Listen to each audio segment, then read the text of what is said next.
This is why you need barley in your life. Nutritious, tasty, and easy to make. Hey home cooks. Today we're making a barley and roasted veggie salad that's so good, you'll forget it's healthy. First up, cook 1 cup of pearl barley. While that's simmering, dice 1 zucchini and a red bell pepper and slice up half a red onion.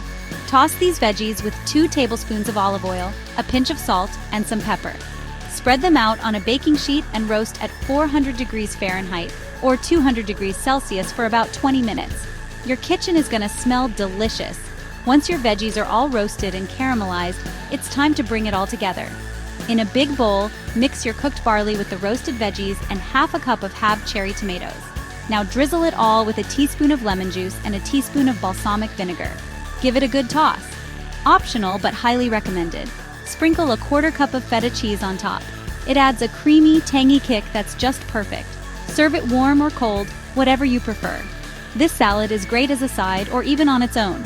And there you have it, a fresh, nutritious, and super tasty barley and roasted veggie salad. Enjoy and happy cooking. If you enjoyed this recipe, please like, subscribe, leave a comment, and share.